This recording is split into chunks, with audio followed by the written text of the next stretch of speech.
Evelyn to Philip, February 6th, 1944. Dearest, didn't have the opportunity to post a letter yesterday, as you will note. I received the 2 towels, all white, large, and very nice, I ordered with my coupons. Mom received another form to fill out regarding her allotment from you. I'm sending it off today. Adele had me up all night, the night before last and yesterday. I felt weary all day long. I managed to finish with my pressing and a few minor duties and lay down to nap with Adele. However, for the first time since she was born, Adele went straight through a whole day sans nap. At this time, Milt, who has managed to get home every weekend since being stationed at Camp Pickett, called to ask if we wouldn't get him some liquor on our books. It's rationed, you know. I had just about dressed Adele. I was still not properly attired when in walked Milt, Tanta, and Miriam. Miriam's twin brother was home on a 2-day leave from overseas, and she came home from Florida to see him. She looked swell, better than I ever remember. At any rate, and to make a long story short, Mom, Adele, and I spent the day at the Browns. I hurriedly dressed, readied Adele, threw the few necessities I need when traveling with Adele into a bag, plus 3 pairs of my shoes that needed lifts, the brown, Dubonnet, and copper. I acquired a bottle of 4 Roses. The fellow asked me, "You're past 21, aren't you?" And I couldn't help laughing. I had left Adele in the car with Tanta and Miriam. She played nicely, but suddenly, page 2, I guess she missed a familiar face. She started to cry lustily. She all but threw herself into my arms as I got into the car and hugged me tightly. Then we went shopping on Marshall Street, and I bought Adele a set of underwear, a shirt with sleeves and panties that button on all around. They had size 2 or 4. I didn't want the 4 as I knew it would be much too large, so I settled for the 2 at a cost of $1.29. I can't button the panties unless I pull a bit. They fit skin tight and are neat as a pin. Hereafter, I'll buy larger sizes. As long as she wears it the rest of the winter, I'll feel that I got my money's worth. That's a lot of money for a set of underwear. In the same store, I bought sleepers, scarcer than diamonds. What's more, they have rubber buttons and elastic backs. The sleepers are baby blue flannel with a colorful rabbit printed on a pocket. The pocket is on the left side of the chest. They cost $1.49, and I could not get an extra pair of pants to button on, as is the customary practice when buying sleepers. I also bought a pair for Dot's baby. Adele had a grand time honking the horn, steering the car, etc., etc. Milk got a big kick out of her. Milk had put Adele's walker in the truck, and it came in handy at Tanta's. We let Adele play with the kitten. Poor kitten. She insisted on turning the kitten's face so that it looked straight at her.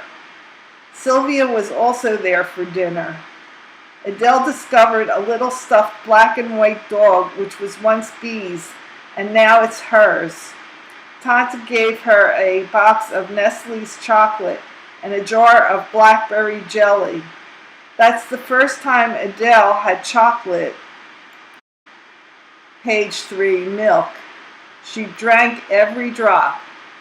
Tanta managed to get 2 white metal Venetian blinds, royal blue bands for the living room, and a stunning pair of blue satin drapes, $17.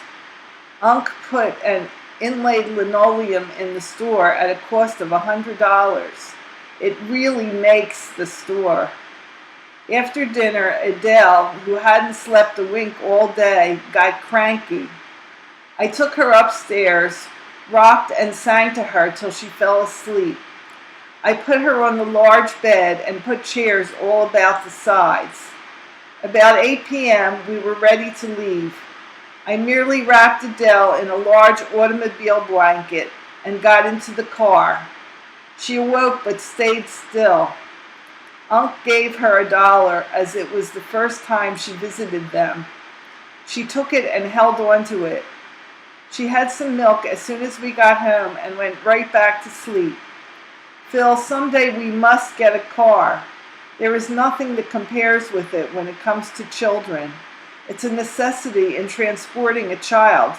It teaches him a lot as he sees things, lots of things he wouldn't see ordinarily. I gave my dad your 3 suits to wear to work.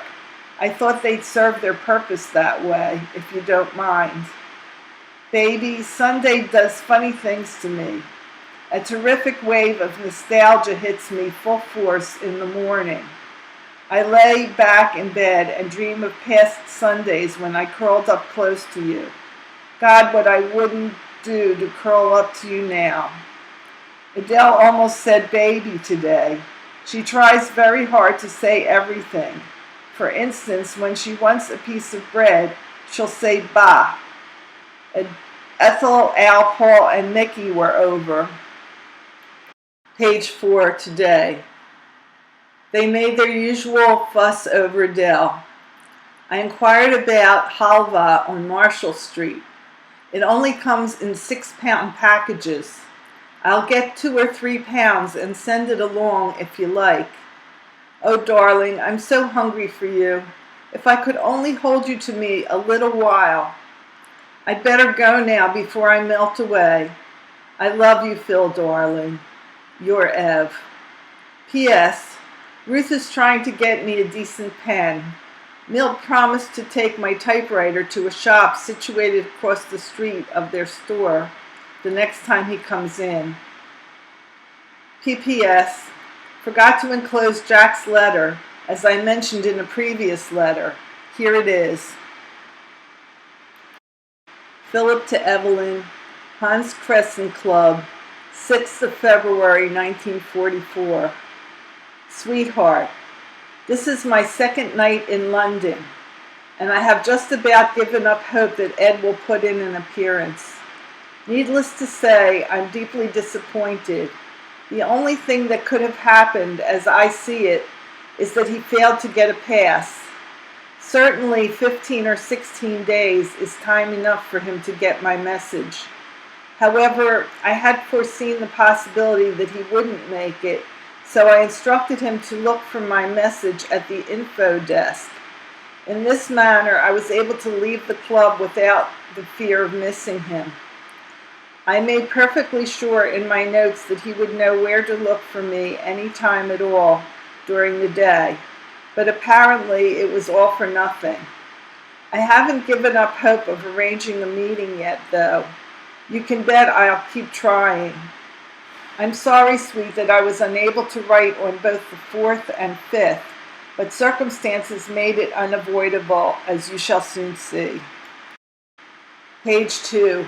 Perhaps this longie, I hope, will serve to compensate you somewhat for the 2 letters I didn't write.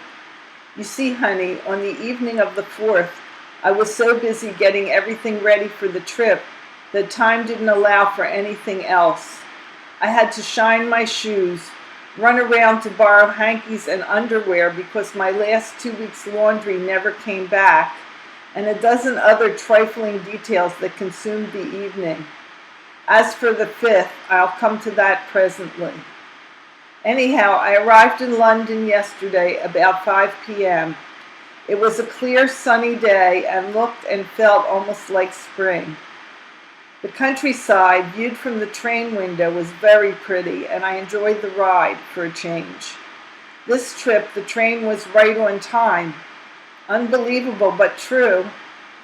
I wasted no time at all, you can bet, heading for the Hans Crescent, and I was almost afraid to hope Eddie. You can appreciate my chagrin then when, on arriving there and inquiring at the desk, I learned that Eddie had not checked in.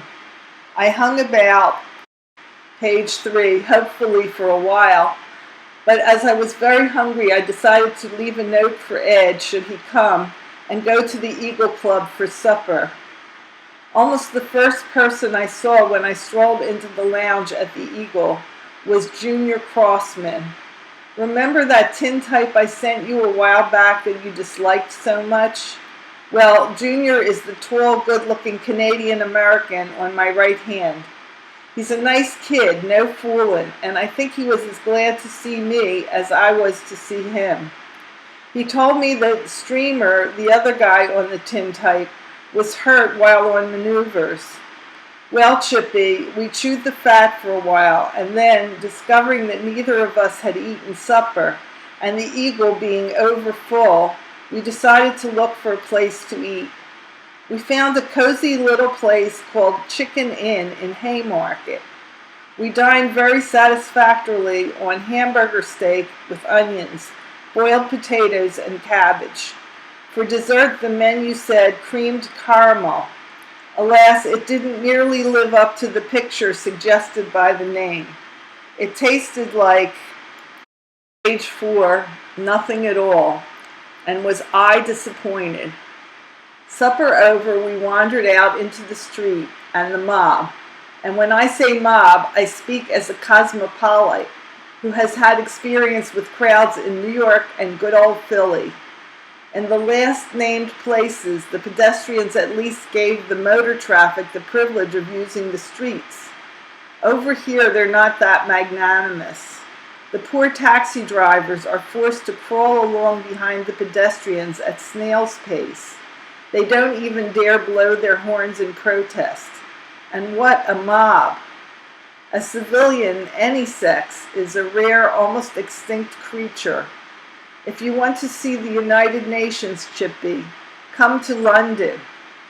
Oh, darling, if you only could. Where was I? Oh, yes. We were drifting with the tide, as it were, when we noticed we were just outside the Leicester Square Theatre, where Olsen and Johnson are starting their run in Crazy House. Junior was all for dragging me in. I insisted on Phantom of the Opera at the Odeon, or as thousands cheer at the Empire. Junior is easy to get along with, so we walked on, etc., until we, page 5, came to the Odeon. Well, Chippy, we took one look at the queue, did a prompt about-face, and pushed our way across the street to the Empire. Same thing, only more so. Honestly, Chippy, that was the longest line I ever saw. It was fully 100 yards and 4 rows deep. All at once, the comparatively unbusy Leicester Square Theatre seemed a very nice place to be, and that's how come we saw Crazy House. It's the usual Olsen and Johnson slapstick. Very funny in spots and very unfunny in others. In between, there is some pretty good music and production numbers. Not a complete flop, just fair entertainment, and better than nothing at all, if you know what I mean. After the show, we parted company as Junior had to be back in quarters. I don't have to tell you where I went. You guessed it. Just like a homing Pigeon, no D, Chippy. I headed for the ever-loving Turkish baths. From then until I was tucked in, about 2 hours later, it was a repetition of all the other times. The fellow in, page 6, the bunk next to mine, turned out to be a communist and something of a philosopher. And, like most communists, nothing would do but that he expounds his philosophies to me. Luckily, I wasn't a bit sleepy, so I listened patiently and attentively while he discoursed for fully half an hour. When, at the end of that time, he paused to take a breath, I began. His smug convictions rather irritated me, and consequently, I determined to pick his pet theories to pieces if I could, and I had detected dozens of flaws in his logic as he rambled on. So I had plenty to work with, lady. You should have heard me. For the next half hour, it would have made you proud. I even surprised myself. I proceeded to take the essence of his theories and slowly, surely, uncontestedly, and irrevocably tore it all to hell. So irrefutable was my logic that the dazed and disillusioned commie could only lie and stare. Long after I had ceased talking, he was still trying fervently and concentratedly to find the answers to my arguments. When I fell asleep, he hadn't yet found them. Page 7. I have to laugh now when I think of it. I don't know if you see the humorous side of the little episode, but it certainly tickled me. This morning, my friend lost no time in starting the conversation again, but he painstakingly stayed clear of theorizing and philosophizing. We talked of our respective families and our work. When we got around to the latter, I discovered that he used to be an importer of costume jewelry from America. This immediately brought to mind those zircon pieces you were asking about in your longi of January 8th. I told him of your request, and he convinced me that I was a fool for trying or even thinking of buying anything of the sort here in England. The prices, if you could find the stuff in the first place, are roughly 5 times what it would be in the States. Besides, there is 100% purchase tax on luxury items of this type. So baby, I guess you'll just have to bide your time until I get home to go shopping with you. All out of paper now, honey, and it's too late to get more, 'cause the info desk where I got this is closed. So I'll say so long for the time being. I'll continue tomorrow. Good night, sweet. I love you. Letter from Jackie Nierenberg, Phil's friend, dated February 5th, 1944 through February 8th. Dear Phil, I certainly got one big kick out of receiving your V-mail birthday greeting. Thanks a lot. This looks rather odd, skipping a whole line between lines. However, I feel I must do something to atone for the mere illegibility of my train-written letter you should have received long ago. About that, I must comment in passing.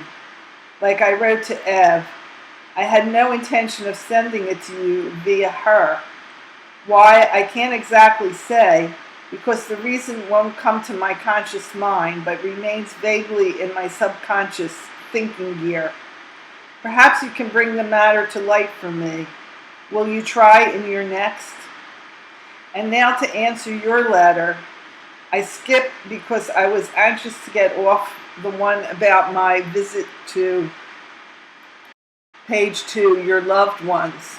Incidentally, wanting to get it off as soon as possible and not wanting to wait until I got your address from Ev, which I thought I had all along, is the reason I sent it to Ev first. While I was there, I read about your furlough, which now they gave it to you, and about your eye, the roving one. And I sure do think Evelyn is among the most fortunate of wives of ponded servicemen. Not alone for how endeared you are to each other, but for the fact she has a husband who, if he hasn't mastered the use of the written word, has come so near doing so that only the severest and most learned of critics can discern what little lack there might be to perfection. Through your letter, you come as close to her as it is humanly possible under the circumstances. When you said to me that my position was more likely not permanent in relation to the Army, page 3, you scored a possible. Incidentally, I was one of the 4 in my whole company who did likewise with an M1 when we had to zero our rifles at 300 yards and hit 5 silhouettes in the shimmering snow, starting at the first, which was 100 yards distant, and progressing to the fifth, which was 500 yards away. Not bad, eh? I used only 5 bullets and approximately 40 seconds. I'm not doing photography anymore. My company officers deigned to sever themselves as much as officially possible from the engineers board for whom I was doing said photography, which left me with my company severed.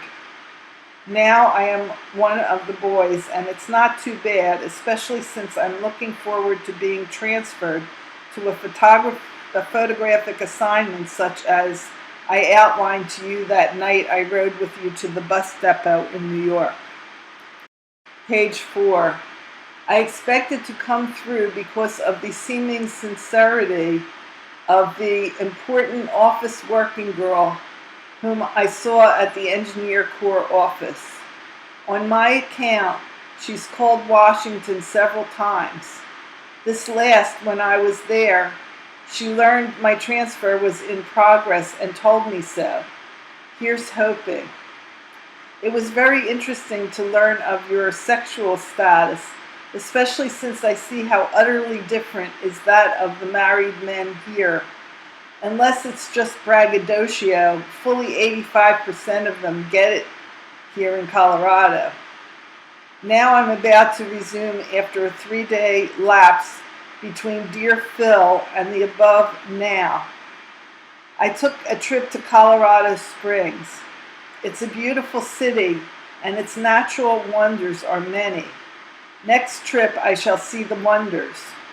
This trip I saw a lot of dancing, wide, clean avenues of modern businesses and beautiful homes, the one synagogue during Sunday services, after which a Jewish meal was served, and a delightfully soft,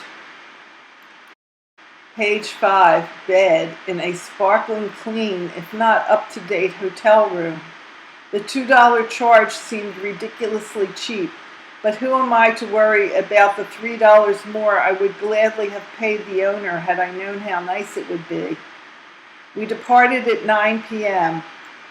Phil, it's impossible to describe the feeling that awes you as through the speeding auto window you see majestic snow-capped mountains as they rise gloriously from white-covered plains. Their shapes are moon silhouettes, each a seeming fantasy in black and white. The ribbon of white that centers the winding road is easily discernible sans headlights, so bright the night. The distance of 160 miles, the last 18 of which were snow and ice, was covered in 3 hours because traffic is nil. The Springs thermometer never read below 50. The hail, page 6, 50 below. No, I'm kidding. About that night, it was only 18 below zero. I've received mail from Evie. Suffice it to say that each of her letters, beautifully written too, and yours, tends to make me more aware of the rarity that is our friendship. In it, the friendship or the letter, she asks, and I quote, "How have you fared in your correspondence with Adeline? Do you realize, Jack, that the girl you marry will be my closest friend, as close in friendship, Ed, as you and Phil? I can't help wondering about her, the future Mrs. N. I'm sure it wasn't necessary, but I couldn't resist the parenthesized observation, just as I couldn't resist saying about 12,000 feet. After I'd written someone, I shared a bottle on the bus back to Camp Hale from Denver and got to feeling high. As ever, Jackie."